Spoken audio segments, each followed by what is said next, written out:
Great episode of Tate School of Fitness Corner podcast. And on today's episode, we have a very special guest, Miss Jemet Perry, the founder of the Palace Creative Co-working Space. Today, we're going to hear her story, hear how she created this beautiful space, and what's the passion behind it.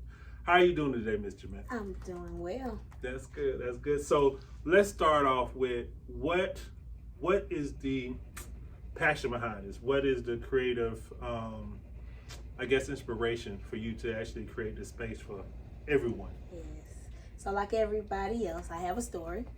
So I guess I'll begin there. Mm-hmm. So my daughter's father committed suicide when she was 2 months old. Oh, wow. I was a young parent. We were young parents. And ultimately, I needed an outlet. Being that suicide is really foreign, to our community and especially my family, Mm-hmm. it kind of like life went on. Mm-hmm. But I needed something to do.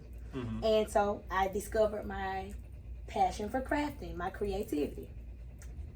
I won't say that I never knew I was creative, Mm-hmm. but, intently, creating things to make sure that my mind didn't wander became like my life besides my daughter.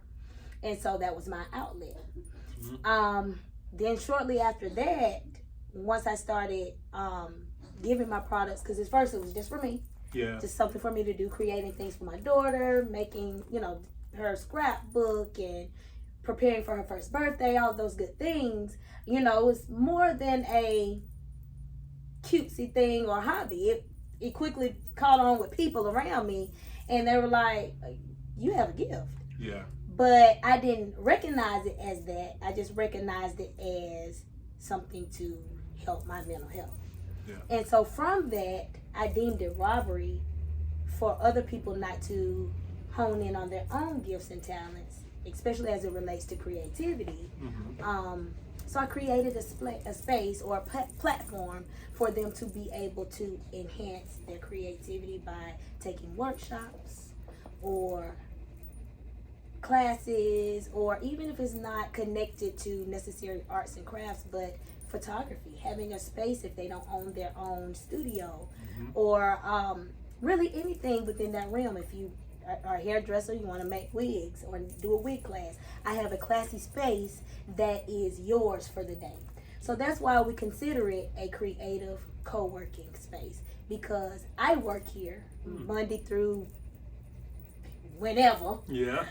every day, all day. But the moment that you come in and utilize that space or ever need to, you're working here as well. Yeah.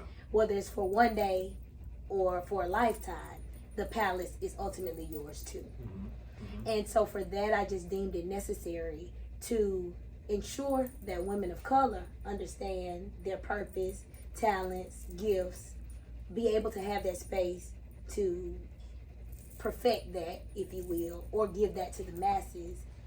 And it's here now. It's small, starting small, but eventually will catch on as a community space. Yeah, absolutely. And that's a great place, because again, we all do eventually in sometime in our lives we experience some kind of tragedy, some kind of pain, and to have an outlet to be able to express that is so important and very, very helpful. And I'm glad that you turned your pain into something inspiring, because a lot of individuals just will sit with that pain and keep that pain and implode. And that's never good, because it affects not just them but everyone around them. And for you to create the palace, that was, and as it grows, the community, I can see this being a very huge part of the community here. And I want to thank you already for doing that, because it's just creative. Again, like I said, a lot of people do not tap into that part of the pain. They just lay in their pain. Right. And since creating the palace, creating this space, what has been some moments where you just like, I know that I'm on the right path with this? What has stood out for you? So initially, I thought that it was going to be me just doing my work creatively. I mean, I'm human, so selling it, whatever crafts I make, I have my steady clientele, and they would come in. But the difference was, every time they came in the door, nobody left saying the way that they felt. Mm-hmm. Not necessarily about what they purchased from me, what we consulted about, what we drew up or planned up as it relates to parties or whatever, but literally how they felt while they were here. Mm-hmm. And at that moment, I knew it was more than a gift shop or a workshop. Ultimately, it was a safe space. Yes. And even not to speak spiritually, you know, because ultimately I have a spiritual background that, you know, I really hone into that. But even aside from that, whomever, universally, whatever you believe, just to know that positivity is exuded from my walls and someone can say that verbally. Yeah. That let me know that this space was more than cookie cutter, Martha Stewart, arts and crafts and go. Yeah, exactly. It was home for healing. Yeah.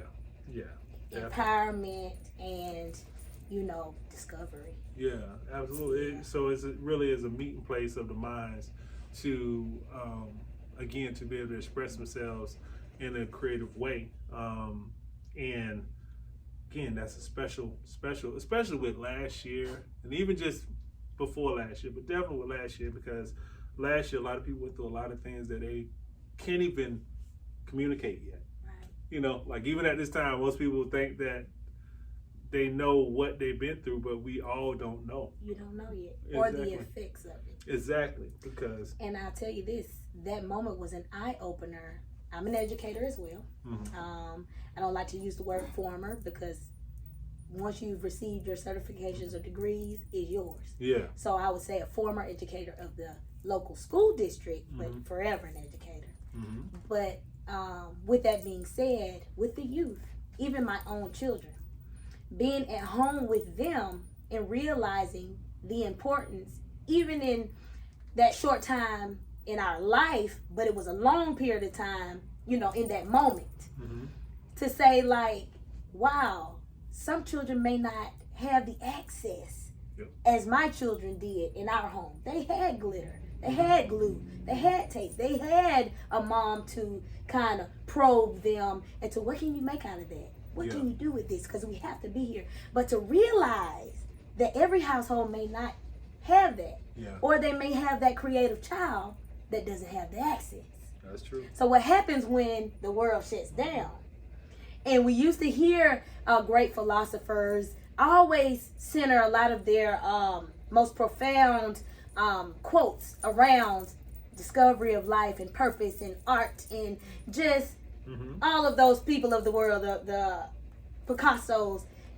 I witnessed it, that art is beautiful in so many ways. In your mind, in your imagination, it's just as important as this concrete layout of what people think you should do or look like, or if you take this material, you need to do this with it. No, what does my mind say to do?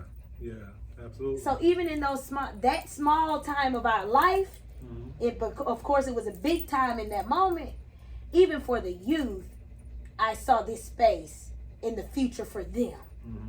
Like creative outlets, understanding how that connects us to our futures, whether we never do this, you know, cut and paste project again. You've learned so many life skills, how to eyeball your units of measure, a meter from a yard to a centimeter.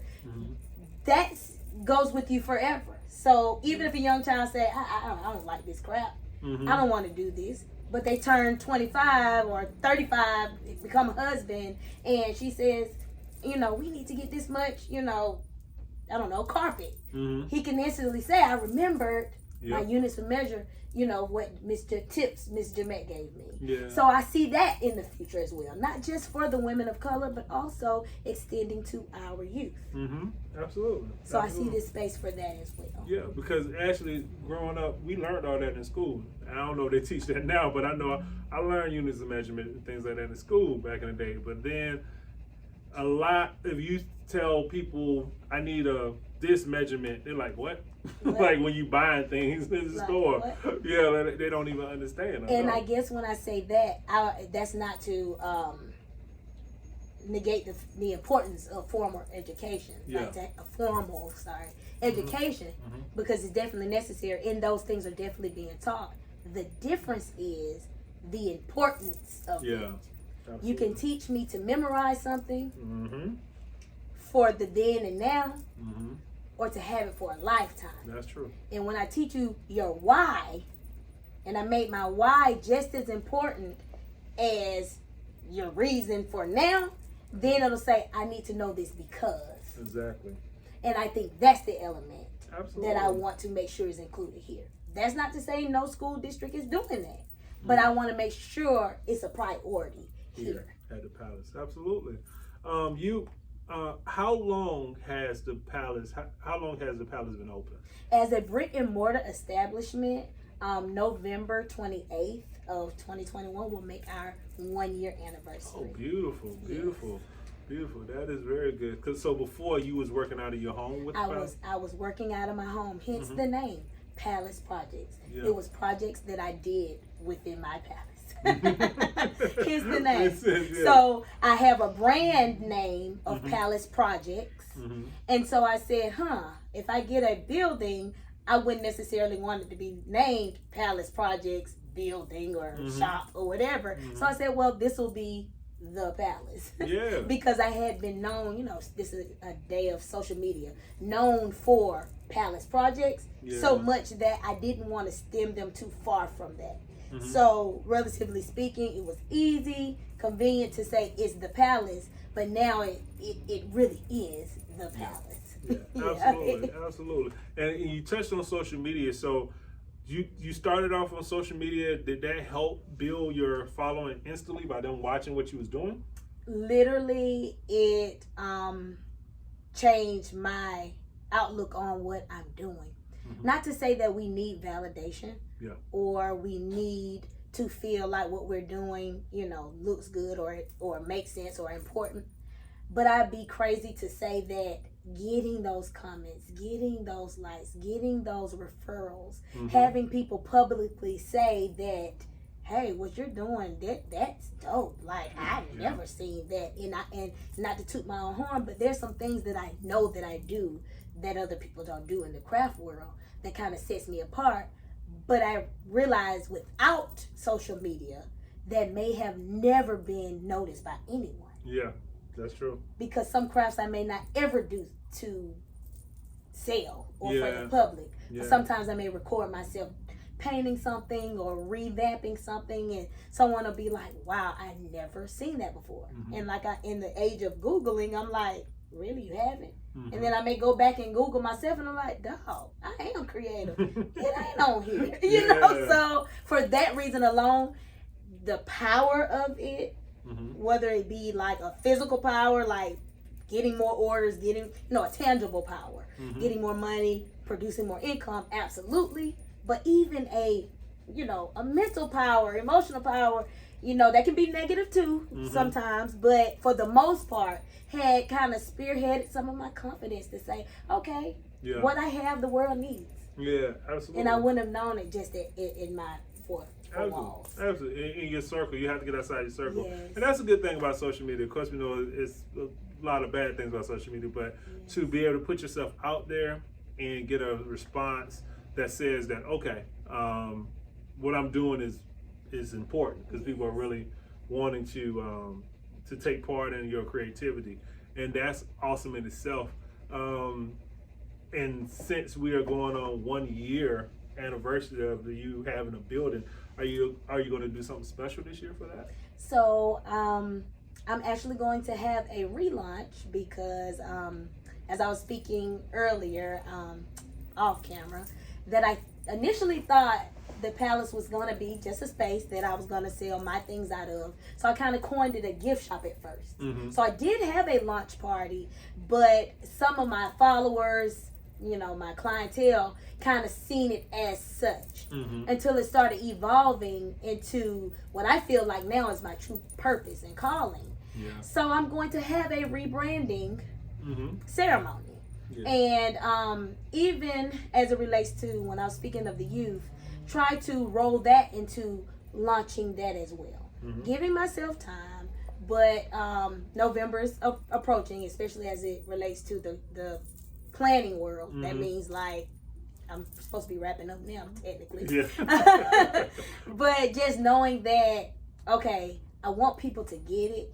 Mm-hmm. I want for, and this is definitely not racial, but mm-hmm. I want for my friends and family, my community, mm-hmm. to understand it's not just an event venue, mm-hmm. a space I can just use if I need it. It's so much more. Yeah. And I feel like intimately saying that will have so much more weight than me transforming it and you just got to catch the vibe. Exactly. I want you to experience the transformation. Yeah, absolutely. And that's very important to rebrand yourself. A lot of entrepreneurs, they kind of don't want to do it because it feels like it's work, but people forget quickly. I talk about this all the time. Like, no one, if you don't post or put yourself out there, people forget what you do. Yes. Quickly. And you assume just because, I have it in my bio, people don't read. So they don't, it's like you need to constantly tell them, this is what I do and this is the space. And then also, once they pigeonhole your business, that's what they think that you do forever. So you have to keep telling them, like, no, this is what I do. And especially since the fact that you say you started from a gift shop and now is a creative workspace, co-working space, that needs to definitely be put out there. So I think it's very smart of you to rebrand for your launch, because your relaunch. Because again, that's a very important step that a lot of entrepreneurs miss out on because they don't take the time to think beyond just their circle or their clients. And you have to. So that's pretty dope. If somebody wants to utilize this space, how do they go about utilizing this space, and how often do you allow individuals to come in here? Because I know you have to do your events as well. Right. So how does a typical weekly schedule look like? How does that look? Okay, so my typical weekly schedule is me traditionally working within the space Monday through Thursday, I'll say, and with the intentions of it always being booked, mm-hmm. usually between Friday and Sunday. Mm-hmm. And so what that means for me is intentionally gauging my orders, because I still do things, again, it's a workspace. Mm-hmm. So I intentionally gauge my orders from more intense to like real quick stuff to know what that week would look like. Yeah. And I kind of like set the tone of the palace, not necessarily like members only or mm-hmm.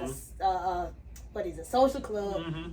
But it kind of like mimics, I would even say like a doctor's office. Like you have your clientele, you have your people, and they know how you operate. They know your schedule. You call with the intention of setting a time with me mm-hmm. or an appointment, and we just kind of go from there until the rebrand. And this is important to me because I'm one of those people, like from my background, especially like from church and stuff, like do stuff in decency and in order. Mm-hmm. And so with that being said, it may be complicated to the masses right now, but it's easier to make that transition and not be all over the place by saying, you can contact me on this, and this. And we got the website to do this. So it looks a little unprofessional to some mm-hmm. because I don't have that website right now, but I want to appropriately do those things so I don't have to create another one and another one and another one. Yeah. So what's happening right now is my core clientele, mm-hmm. Is understanding that, and they love the concept enough to be patient to say, if these are the two platforms that you have, which is my social media, mm-hmm. Facebook and Instagram, for me to contact you at this moment. And, I give those intimate explanations. Mm-hmm. They are fine, for now. Yeah. And I appreciate those people that see the beauty of what I'm trying to create. Yeah. And I don't have to be rushed, because that's the negative impact of social media. Yep. To be rushed to feel like, let me get a logo, let me get a website, let me have a assistant and which these things are needed. Yeah. But I also don't want to get in the overwhelming or the daunting part of what am I doing? Yeah. You don't want to get overwhelmed. And the love of the my creativity or my craft like goes out of the door. Absolutely. So how can I creatively empower anybody else to do this if I'm saying don't do it, run? So I'd rather, build that platform brick by brick.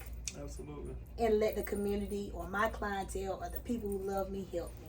Absolutely. Yeah.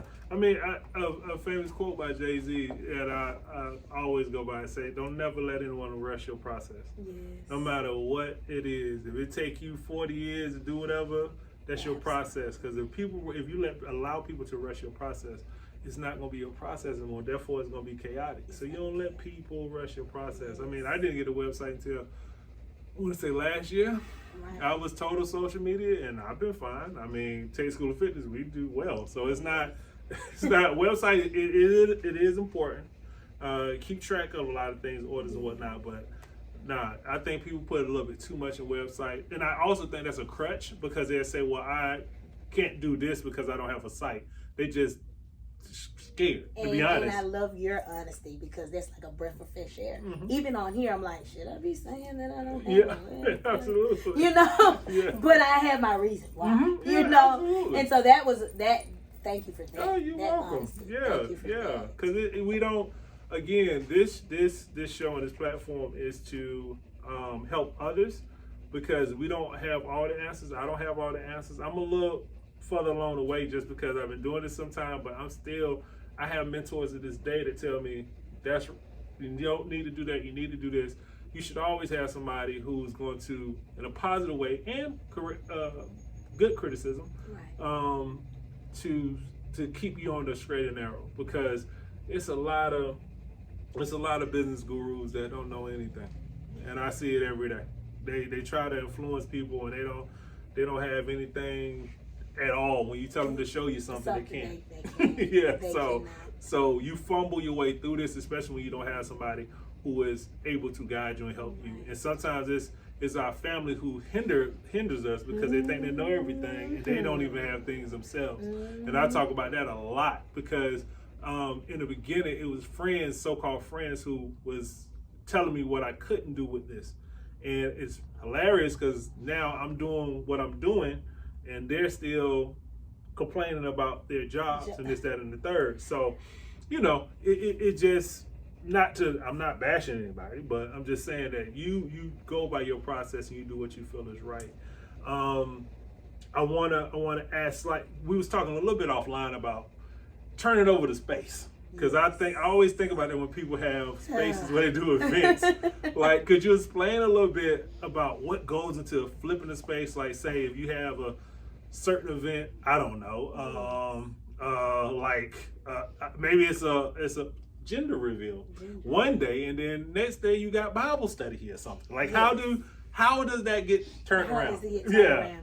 Solely by me. Okay. Now, we're dreaming of a, whole cast and crew, in the future. Mm-hmm. But right now, literally by me. And what that process looks like is the same process when your wife or whatever says, let's change the bedroom around or the living room. Mm-hmm. Guess what you're doing?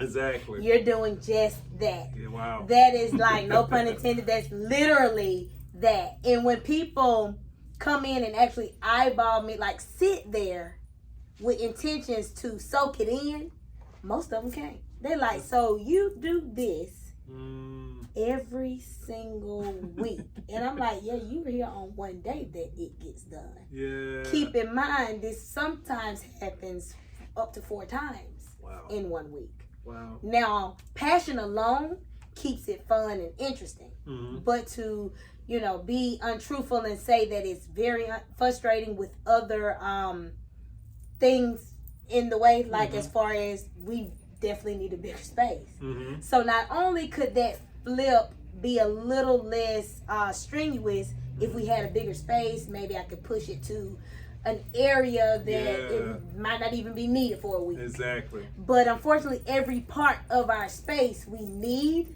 So the flip is not just one time to satisfy the client for what they see, But the flip is also behind the scenes to be able to work if we need to, slide in the back if we need to, get to things.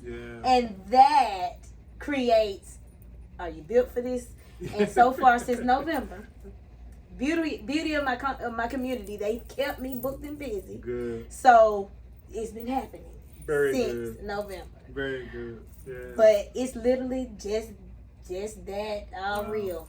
Wow. Just like at home, moving it around, getting it done. Yeah. It's literally the same process. Yeah, because I know my sister used to cater back in the day and to just set up and clean up. And maybe I was just a lazy kid, I don't know. But it seemed like it took so much work. And I used to hate it when I used to have the helper, because I'm like, we're going to be here all night. Literally, we would be there all night, switching this place back to how it originally was before we got there. And I could just imagine doing 4 flips like that. And your space, I think, is so beautifully laid out and how you utilize every bit of this space. But again, I can also see that it's a lot of work to flip it over as well. So I don't envy you at all, because I know I've been there, done that. That is a lot of work.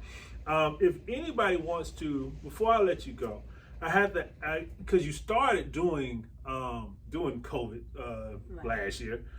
So, did that really affect you, or you just, when you open the door, you just been on the road? So here's the thing. Like you said in the beginning, sometimes we don't know until the aftermath. I thought it was the silliest move ever. However, the opportunity presented itself, and I don't know if that happened on the brink of everybody being fed up, or like, hey, forget it, we'll be fine. Or if I was leading the way, like if Jemet is opening a store during the pandemic, this must be the end. I don't know. But they came in like a rushing wind. Oh, wow. So I didn't have the hesitation or the anxiety piece that I thought I would have experienced. Yeah. Literally, I was giving people, all these COVID precautions, because I'm decency and order again, People are like, okay, when can we party? Yeah. Like literally. Yeah. So for those reasons alone, I don't want to brag or boast. I don't know if it was they love me so much and want to be here so bad, or just needed to be somewhere. But the beauty of that is I was in position, to be able to. And even in business, they say, a need.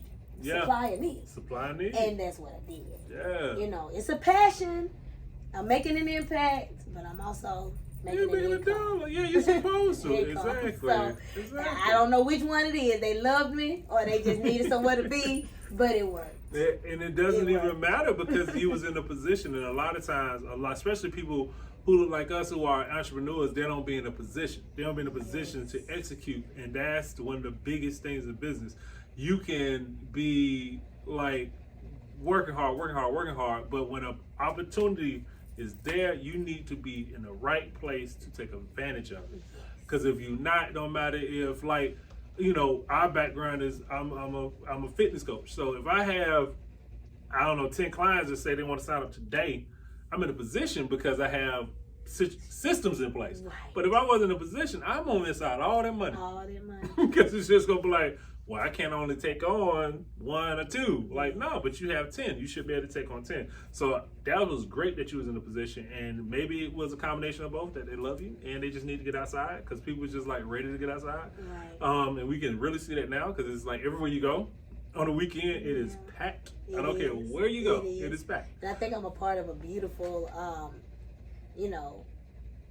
evolution of the space, because we needed a small intimate space in the beginning, and so it wasn't really looked at like, oh, it's so tight and small, and we can't have a party in there, because at the time it fit the climate. Exactly. So now that we're growing, I'm trying to change even our concepts to some of our parties to kind of overshadow the fact that it is a small space, but you'd want to do a birthday dinner, or very intimate sessions with loved ones, or whatever the case may be, so that when the transition and the rebranding comes and I need to do campaigning or fundraising tactics, they will know that this is now a necessity because now you can see. At first, you couldn't see that it was too small. Yeah. Because you needed it at that time because of COVID. Yeah. It fit the bill. But now you actually can see that it's too small. So if I ask you for this, it's not out of who she thinks she is to ask us to put her in a new building. Yeah. No, if you want a bigger party now that you can, exactly. let's get in a new building. So I'm glad that, you know, to see it evolve